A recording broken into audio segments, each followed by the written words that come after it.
My husband told everyone I betrayed him. My family turned against me. Then they found the evidence. The first time I heard my own mother call me a liar, I was standing in my brother's kitchen holding a casserole dish I'd brought for Sunday dinner. Nobody offered to take it from my hands. Nobody met my eyes. My husband, Mark, sat at the head of the table where my father usually sat, like he'd already moved into the role of the wronged man everyone needed to comfort. "I think you should leave," my mother said. Her voice didn't shake. She'd clearly practiced it. I set the dish down slowly on the counter, the way you set down something breakable when your hands have started to tremble. "You haven't even asked me what happened." "We don't need to," my father said. "Mark told us everything." I looked at my husband. He didn't look back. He stared at his coffee cup like it required his full attention, like he hadn't spent the last 3 weeks rewriting our marriage into a story where I was the villain and he was the man holding it all together. I walked out without raising my voice. I didn't slam the door. I didn't argue with people who'd already made up their minds before I arrived. In the driveway, I sat in my car for a long time before I could make my hands steady enough to drive. My name is Rachel Bennett. I'm 39 years old. I spent 11 years building a small accounting firm from nothing.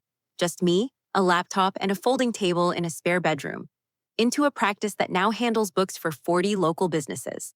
People sometimes assume that because I work with numbers, I'm not the emotional type. They're wrong. I just learned a long time ago that emotions don't win arguments. Records do.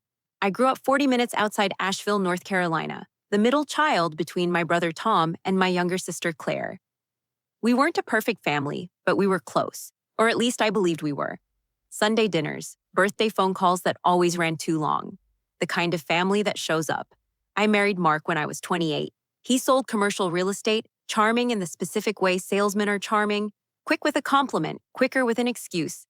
For years, I told myself that charm was just confidence. It took me a long time to understand the difference. 3 months before that Sunday dinner, our marriage started slipping in ways I couldn't name yet. Mark stopped mentioning client names. He started taking calls outside, on the porch, even in winter. He told me a deal had gone bad and a client was threatening to sue him for mishandling funds. Funds that had moved through an escrow account he managed personally outside the firm, a side arrangement he'd set up without my knowledge, using my name as a co-signer on the paperwork. Because, he said, it made the account look more stable to lenders. I'd signed papers for him before. Add my name to this, co-sign that. Just a formality, Rachel. You trust me. I always had. Then, one Tuesday morning, 2 men in suits showed up at my office instead of his. They introduced themselves as investigators with the State Real Estate Commission. They had questions about an escrow account with my signature on it, holding nearly $94,000 that no longer existed. I sat very still and asked them to give me a week. That night, Mark didn't come home until almost 11. When he did, I asked him calmly what had happened to the money. He told me a story about a delayed wire transfer, a client dispute, a misunderstanding that would resolve itself. I asked to see the account statements. He said he'd lost access. I asked him to call the bank with me, right then, on speaker. He said it was late. He said I was overreacting. He said I'd always had trouble trusting people.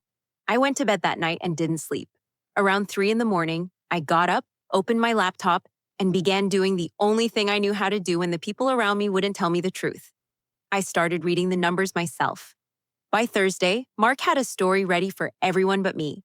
He told his brother that I'd been secretly draining our savings into a private account. He told my parents that I'd forged his signature on loan documents. He told Claire, in tears apparently, that he was terrified of what I might do next, that he didn't feel safe in his own home.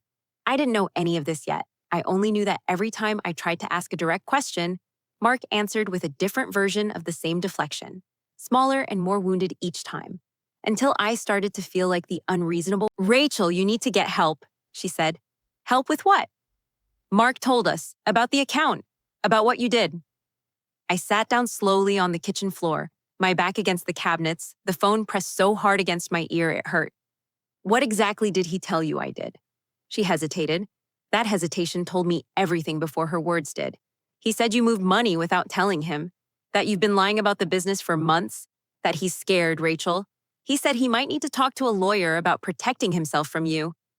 I didn't cry. I'd like to say that was strength. Mostly it was shock. "I haven't moved anything," I said. "I didn't even know about the account until 2 state investigators showed up at my office." "That's not what he said." "I know that's not what he said. I'm telling you what's true." There was a long silence, and in that silence, I understood something I would spend the next several months relearning over and over. When someone tells a story first and tells it with enough tears, people will believe the story before they believe the person standing in front of them holding nothing but the truth. 2 days later came the Sunday dinner, the casserole dish. My mother's rehearsed voice, my father's certainty, Mark's coffee cup. That night, driving home from a house that no longer felt like it would ever let me back in, I made a decision that had nothing to do with anger and everything to do with the only skill I had left that no one could talk me out of. I was going to find every dollar. I want to be honest about what the next 6 weeks looked like, because it wasn't dramatic in the way people expect. There were no shouting matches. I didn't confront Mark again. I barely spoke to my family at all. Instead, I did what I'd done for 11 years for clients who came to me convinced their books were a hopeless mess. I sat down every night after work and I followed the money. I pulled every statement I had access to. I requested records from the state commission under my own name, since I was a named party on the account whether I'd agreed to it or not. I cross-referenced wire transfer dates with Mark's calendar, which he'd never bothered to make private, still synced to a shared family account from years earlier, that neither of us had thought to disconnect. A pattern emerged slowly, the way patterns always do when you're patient enough to let the data speak instead of rushing to a conclusion. The withdrawals from the escrow account didn't move toward me. They moved toward a property management company registered 8 months earlier. Registered, I discovered, with a business address that turned out to be a rented condo across town. A condo with a lease in a name I didn't recognize at first, until I did. It belonged to a woman named Diane Forsyth, a client of Mark's from a deal that had closed the previous spring.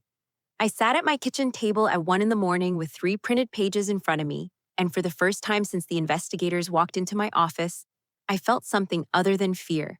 I felt steady. I called a forensic accountant I'd worked alongside on 2 prior fraud cases, a woman named Priya who didn't waste words. I sent her everything I had. 3 days later, she called me back. "Rachel," she said, "this isn't messy. This is organized. Whoever did this knew exactly what they were doing, and they used your name because it gave them a wall to hide behind. Can we prove it?" "We already can." I didn't celebrate. I wasn't interested in winning an argument with my husband.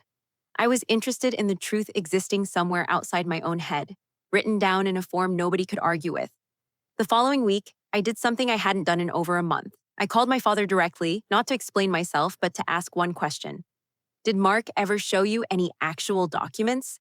Bank statements? Anything with numbers on them?" There was a pause. "He told us what happened.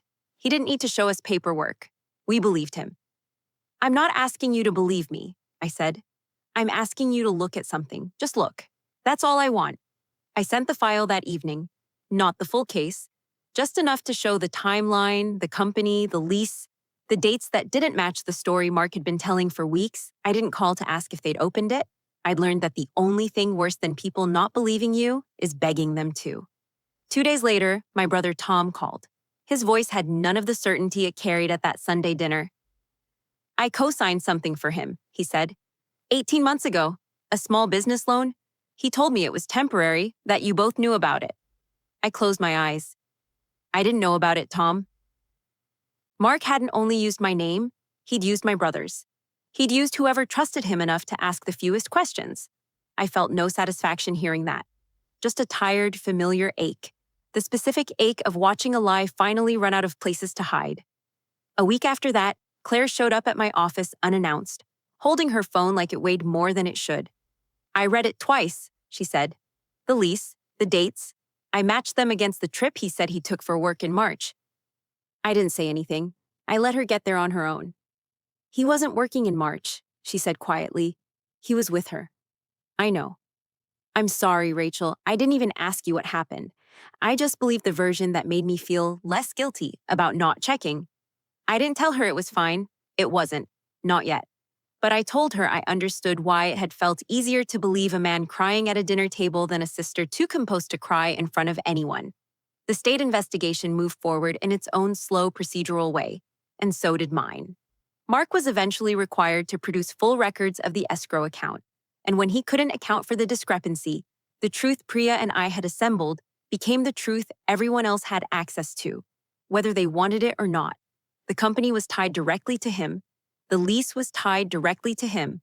My signature, it turned out, had been added to several of the founding documents using a digital authorization he'd requested from me months earlier for what he'd called routine business insurance paperwork.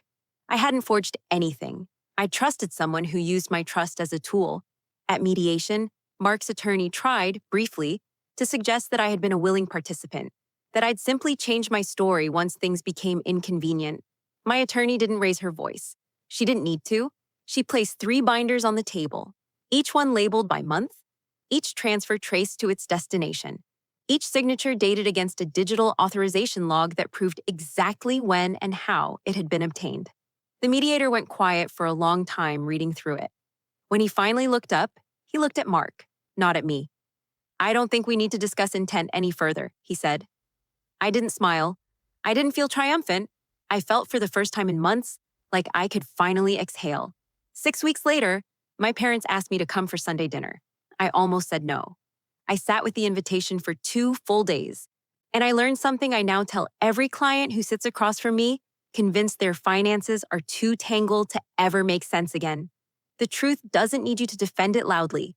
It just needs you to be patient enough to write it down. If you've ever been the person nobody believed at first, I hope you know that the right people eventually catch up to the truth, and the wrong ones reveal exactly who they were all along.